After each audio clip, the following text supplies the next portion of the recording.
everybody, and welcome to today's edition of Speaking Of. Today, I'm pleased to be joined by my friend and colleague, Rich Lauwers, who's a 20-plus year veteran of the IT compliance and information governance wars. And we're going to talk about, and this, I looked it up, is an actual expression, how to get off the IG Schneid, which for those of you who don't know, that's a sports reference. It actually means a losing streak. So we're going to use it in a more colloquial sense, which is, how do you get your organization moving? Because we all know we need to do things, but it can be hard to convince others to authorize the time and budget and resources to do so. So, Rich, welcome. Thanks very much for joining us. Rather than me read your extensive bio, how about if you give us some highlights? Well, thank you very much, Steve. I'm happy to join you today. I'm a, like you said, 20-year plus veteran of the IG wars. Boxes and wires IT guy, suddenly convinced that being able to help organizations with their managing the volume and velocity of data that's being created in a good IG practice method. That's a good story. I'd stick with that one for sure. Okay, so down to business. You and I, we've known each other for a really long time. And one of the things that we do talk about with some regularity is this notion that organizations very often have a hard time making a decision to get started. They spend a lot of time gathering information. You've been involved with it from vendors and not. I've been a consultant and an industry analyst forever. I've worked for vendors as well in the past. And especially these days, there is a distinct trend, I think, where organizations rush to the realization that they got to do something with their information. There's too much of it, takes too long to find. They're not sure if it's the right stuff. The privacy focus that's coming to bear means they got to do things. Never mind the usual, e-discovery, legal hold, defensible disposition, and bears oh my. So the phone rings and they call and they're interested. And then trying to get them to do something, in my recent experience, it's taking maybe even longer than ever. So for the folks watching this who undoubtedly are enmeshed in trying to move their organization off the Schneid, what have you seen, experienced? What advice do you have? What kind of arguments would you suggest people make to get the people controlling the purse strings to actually loosen them enough to begin to make some progress? Thank you for the question. I think that truly organizations know what they need to do, right? They know their sphere of regulatory requirements. They know their sphere of legal requirements. But the hard part is trying to bring those two things together in a solution that fits their business process, their business or their cultural kind of requirements, or not so much requirements, but their cultural elasticity, right? The ability for them to make some changes, and that's hard to do perfectly. And in fact, I think it's impossible to do perfectly. And I've really tried to help organizations understand that trying to find a perfect tool or a perfect solution isn't a model for success. That if they can find a solution that has a very high adaptability and can encourage adoption of that tool, that they're in a much better position, not only to be able to adjust their solution or their business process changes or their their goals, and still accommodate it using the technology choice that they made. I think that that's really a key part of that. And I really think that comfort of being able to say, I have a highly adaptable tool and I have a good methodology for encouraging my business partners to adopt, that tool or that process change. I think that's really the better way to formulate it when you want to make a decision. What happens more often than not is that people immediately try to find a technology or a tool to help them with that quandary of solving information governance problems.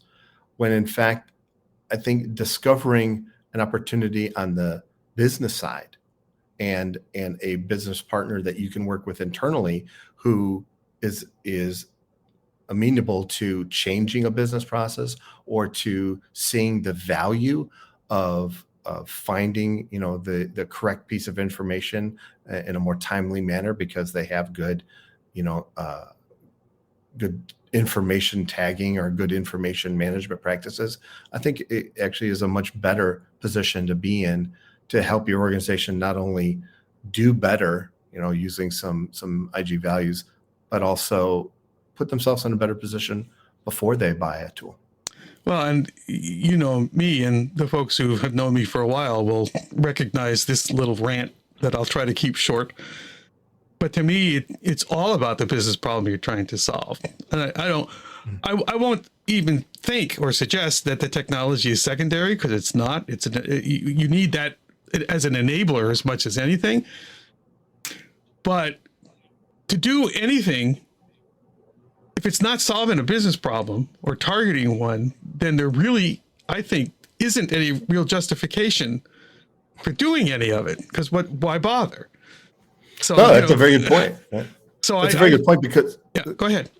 It's a very good point because I think the technology then becomes not an enabler, but truly an accelerator of the solution you may have already kind of formulated on the business side, and helps you solve the problem at scale or at high volumes or at high velocities of information, as opposed to trying to use the technology to solve it just, directly. Well, and without that understanding of the business side, I mean, I'm sure you've heard this too, but there are countless client examples over the years where, I'll be in there trying to help them do a program and all those steps, where you start talking to people in the front lines and they're like, oh, here we go again. We did this already and it didn't work. Right. Well, in fact, the technology worked great, but they didn't do the upfront thinking about, well, what does this target any of our problems? We know what our problems are. I'm really curious to get from you, and with whatever specificity you're permitted to, because I know you've worked on projects where confidentiality is key, as certainly we have. But maybe there are a couple of war stories you can tell about something that you saw at a customer site where the light bulb went on. And this was the thing that unleashed the hounds, if you will.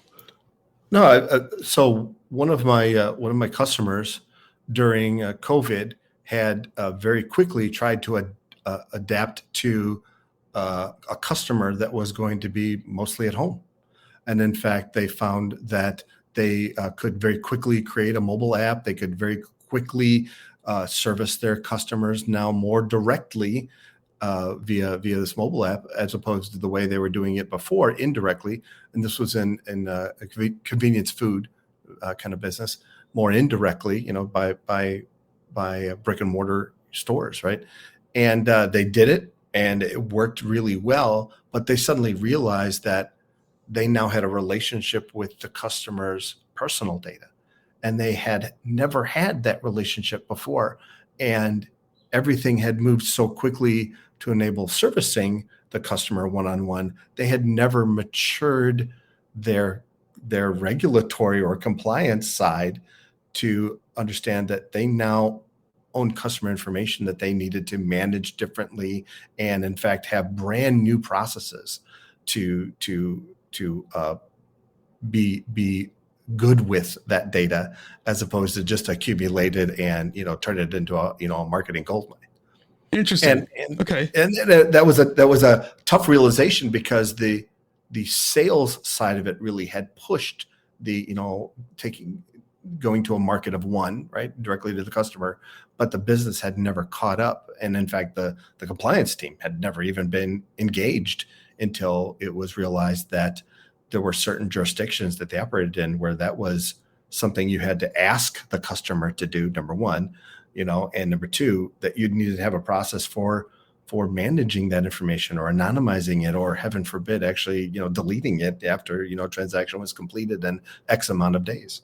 So the risk side of that is, of course, now you have all this personal information, their names and credit card numbers if they're ordering through the app and all that. So, especially these days, I mean, the GDPR is relatively old news as these things go these days. Yep. Every week that goes by, there's a new state regulation either under consideration or taking effect here in the United States. So that makes sense. But I'm also imagining, and I don't know if you would have been involved in this part of it, maybe you have knowledge of it.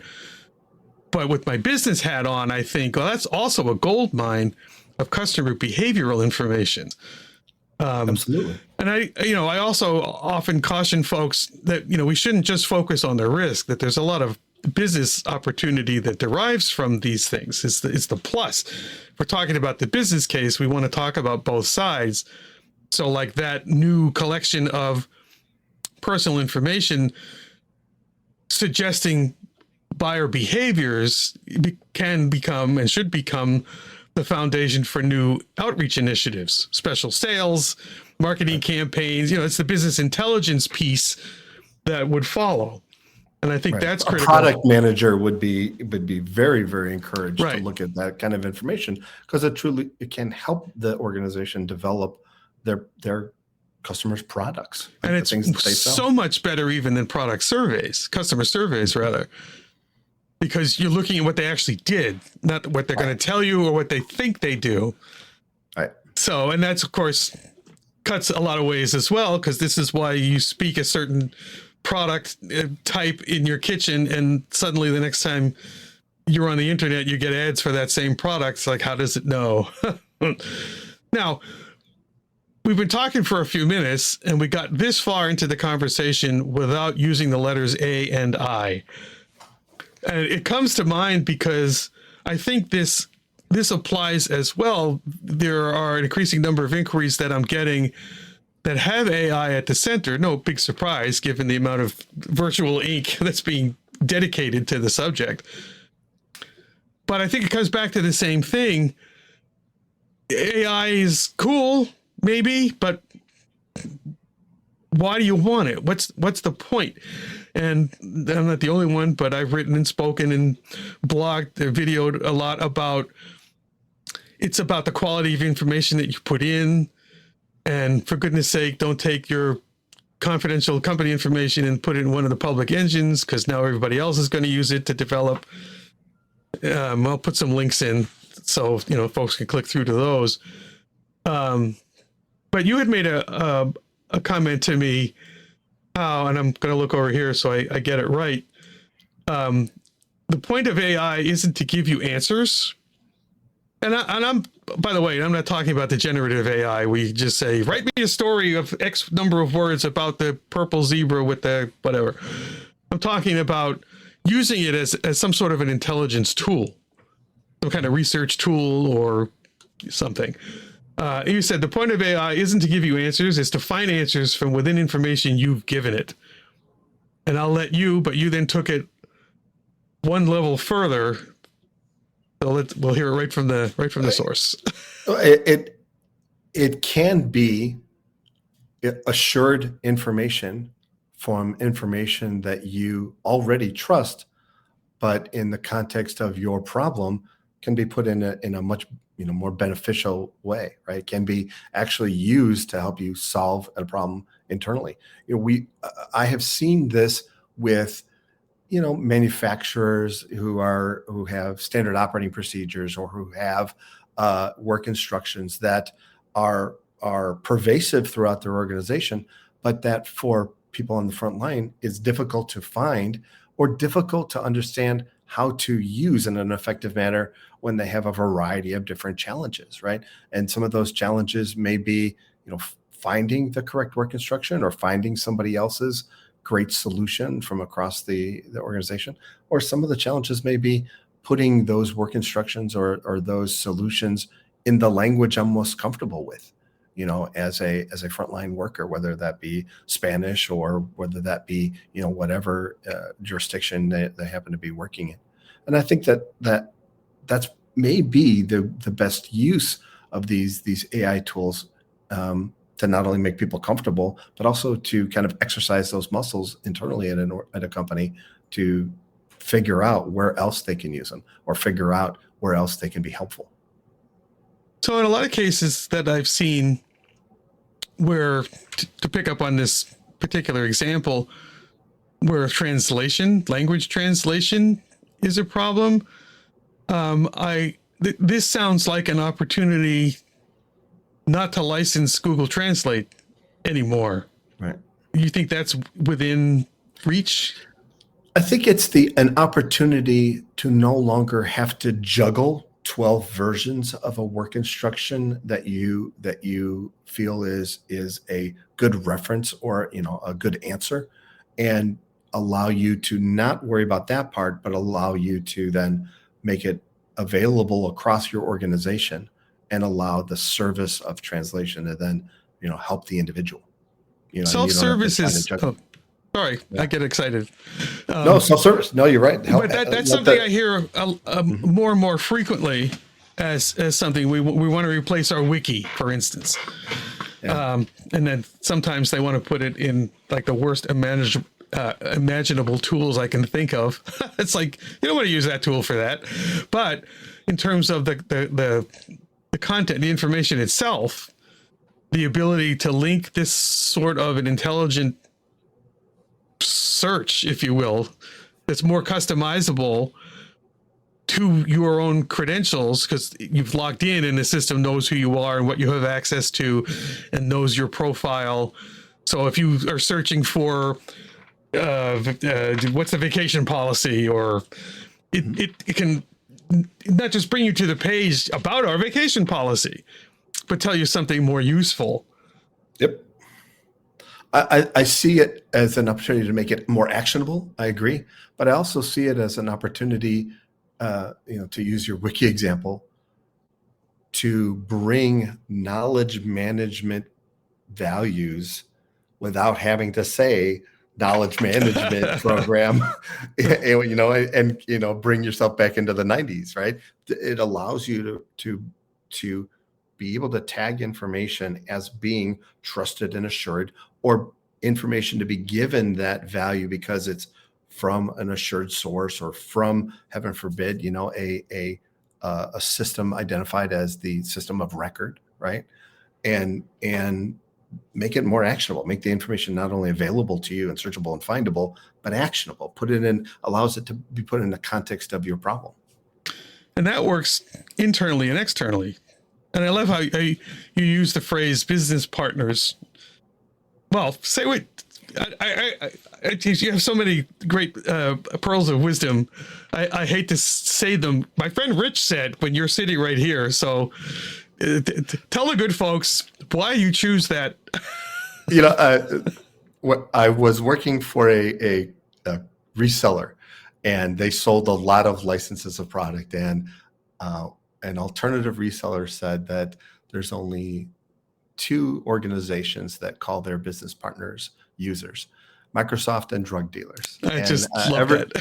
Ever since I heard that, I always try to be very cognizant, because they are my partner. I don't know their business as well as they do, and they don't know my avocation as well as I do, right? So together as partners really are what puts us in the best position to help solve their problem, and for me to be able to bring the stories or the experiences forward that may be relevant to them, or that may give them pearls of wisdom or pearls of a solution that they can then use to help solve their problems. Yeah, and I love that. And as we come to a close, obviously I thank you for your time, but I thank you for these nuggets. It's hard to have these conversations sort of in general, because every organization can be so different from the next one. What my hope is that there are enough nuggets here to help the folks watching translate. Either we've sounded a gong that resonates with them, or they say, oh, well, we don't have that, but that actually reminds me of something over there. And I was just talking to one of the line of business managers, and he or she said, well, and I would encourage your viewers to use this 60 years of experience. Send us a question.